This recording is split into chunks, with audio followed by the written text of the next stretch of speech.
Iya, kembali lagi pemirsa di Research and Dedication, tentunya masih dengan Ibu Ulfa Husnadira ya, di mana kita akan mengetahui ya bagaimana judul penelitian yang sudah dilakukan oleh Ibu Ulfa Husnadira pastinya. Silakan Ibu, kasih tahu apa sih judulnya penelitian yang sekarang? Judul yang terbaru. Yang terbaru ini saya ambil faktor-faktor yang mempengaruhi ketepatan pemberian imunisasi dasar di wilayah kerja puskesmas. Oke, nah jadi emang objeknya atau juga tempatnya itu di puskesmas berarti ya. Dan ini apa nih? Mungkin ada faktor yang mempengaruhi ketepatan pemberian imunisasi dasar. Nah, gimana sih sebenarnya Ibu imunisasi dasar itu? Jadi kita banyak, saya mengambil 4 faktor juga untuk ketepatan pemberian imunisasi ini ya. Sedikit saja saya ceritakan. Jadi kalau imunisasi ini kadang banyak kendala ya. Kenapa si bayi itu enggan diberikan untuk imunisasi? Pertama misalnya si ibu yang bekerja nih, jadi dia tidak sempat membawa si bayinya untuk diberikan imunisasi. Padahal nih di posyandu itu gratis. Dan kalau di klinik bidan itu berbayar juga, tapi tidak berbayar tapi masih bisa terjangkau ya kalau di biayanya. Dan kalau ke dokter lebih mahal lagi dari klinik bidan.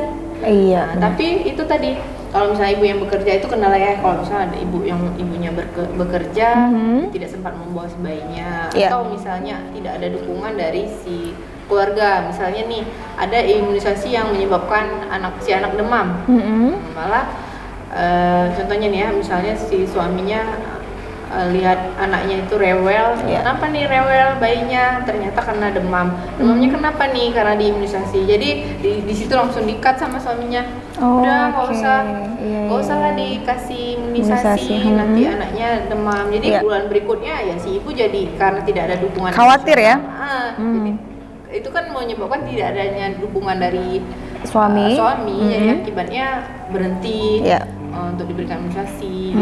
Atau ada juga yang pengetahuan si ibu yang memang imunisasi itu yang tadinya penting dianggap tidak penting karena dia tidak tahu, ketidaktahuannya itu tentang imunisasi itu.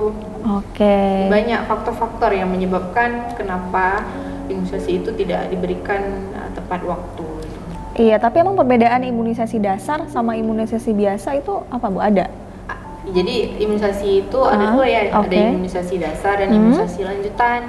Jadi kalau misalnya imunisasi dasar itu diberikan pada bayi 0 bulan, 1 bulan, 2 bulan, 3 bulan, 4 bulan, dan berhenti nih di usia 4 bulan terakhir.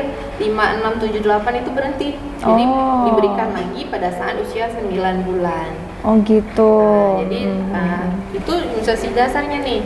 Kalau misalnya imunisasi lanjutan itu dia pada usia 18 bulan atau setahun setengah, 18 bulan, dan sekali lagi itu kan stop juga lagi. Sekali lagi itu pas 24 bulan atau 2 tahun. Itu namanya imunisasi lanjutan, ini 2 kali aja. 2 kali. Imunisasi dasar tadi 0 sampai 4 bulan dan 9 bulan nantinya.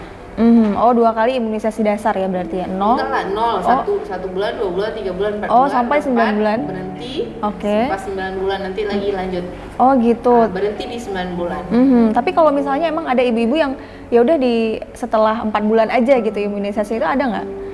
Jadi ada kasus seperti itu gitu? Ada banyak. Nah itu tadi tidak tepat waktu diberikan imunisasi. Nah itulah mengapa saya lebih tertarik ambil judul ketepatan pemberian imunisasi ini tadi. Jadi ada imunisasi yang bisa dilanjutkan terus, namanya imunisasi kejar. Imunisasi kejar itu misalnya nih kalau polio bisa, misalnya polio itu kan dari 2 bulan ya. 1 bulan BCG, 2 bulan polio 1, 3 bulan polio 2, usia 4 bulan polio 3. Jadi bisa dia kejar untuk bulan depan lagi. Nah kalau misalnya kayak BCG itu kan untuk mencegah penyakit TBC. Jadi itu misalnya dia kan di usia 1 bulan nih, boleh telat beberapa hari lah boleh. Tapi itu pun harus ada petunjuk dari dokter sebenarnya. Jadi kalau misalnya apakah ada imunisasi kejar nih untuk BCG, ternyata kalau untuk kasus BCG ini kita cek lagi darah si bayi, apakah dia memang sudah terpapar oleh penyakit TBC. Kalau misalnya sudah, ya tidak bisa diberikan lagi. Jadi kok polio tadi bisa kan, bulan depannya lagi, bulan depan. Tapi kalau BCG nggak bisa. Jadi ada jenis imunisasi tertentu yang memang bisa dilanjutkan terus, atau itu tadi harus dicek lagi si bayinya. Iya, tapi memang ketika 0 sampai 4 bulan gitu misalnya ada penyakit tersendiri gitu ya. Berarti setelah itu ada seperti cacar gitu dan lain-lain, itu masuk ke imunisasi yang mana gitu maksudnya?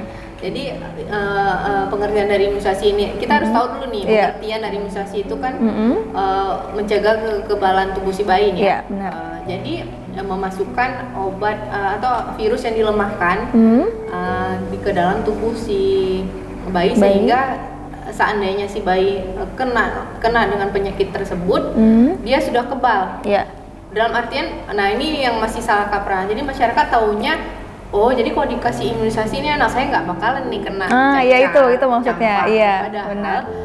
mereka juga tetap kena. Cuman efek sampingnya itu dari penyakitnya, misalnya nih kalau campak, campak itu kan dia memang kulit kita merah-merah, bentol-bentol merah, dan banyak ya. Pertama itu dia dari gatal gitu ya, mata sampai turun ke kaki. Nah itu paling fatalnya campak itu mengakibatkan kebutaan pada si bayi. Jadi kalau misalnya nih anak yang sudah diberikan suntik campak pada usia 9 bulan, jadi dia kebutaan tadi agak gimana ya bilangnya, dicegah, tidak terlalu parah menjadi sampai si bayi itu menjadi buta. Jadi mencegah ya. Nah, mencegah kebutaan. Bukannya nggak kena, dia tetap kena si bayinya, walaupun misalnya nih ada yang bayi yang dia udah pernah nih kena campak, dia pasti dia nggak kena lagi, tapi dia tetap kena. Kalau misalnya memang virusnya itu memang udah kena ke kulit si bayi tadi ya. Tapi itu tadi penyembuhannya bisa lebih cepat dari yang si anak yang tidak diberikan imunisasi sama sekali.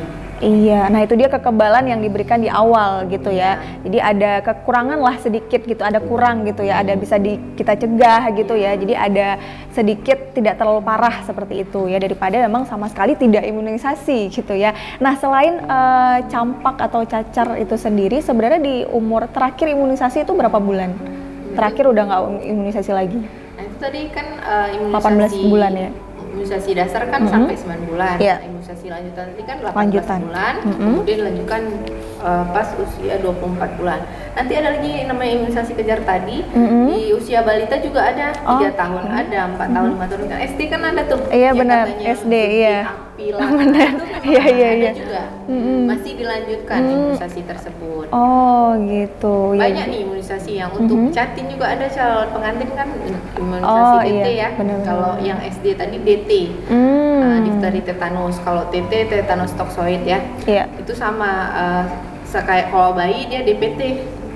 Difteri, pertusis, dan tetanus. Nah, itu makanya biasanya kalau ukuran kita yang disuntik paling misalnya nih disuntik di lengan, hanya lengan di lengannya saja yang hangat, agak perih sedikit ya, jadi agak kebas. Tapi kalau anak-anak kan bayi itu kan masih rentan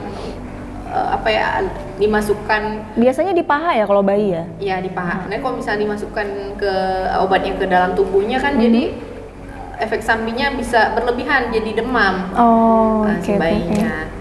Iya, nah jadi memang seperti itu ya kalau imunisasi dasar mungkin. Nah itu dia penelitian dari Ibu Ulfa Husnadira adalah tentang imunisasi dasar ya, dimana bukan lanjutan, bukan juga imunisasi kejar ya, jadi tidak masuk ke dalam ini. Tapi memang pemahaman kita tentang imunisasi itu sebenarnya perlu diperdalam lagi ya, dimana memang ketika para ibu-ibu nih sukanya mungkin ketika udah nggak kena lagi nih cacar gitu ya, padahal kan itu hanya mencegah saja gitu. Kita ikuti saja aturan kesehatan ya, dimana orang kesehatan itu lebih tahu pastinya pemirsa. Nah oke, kalau gitu jangan kemana-mana dulu pemirsa, akan ada banyak sekali pengetahuan ya terkait tentang penelitian atau juga pengabdian yang sudah dilakukan oleh Ibu Ulfa Husnadira. Kalau gitu jangan kemana-mana, tetap di Research and Dedication.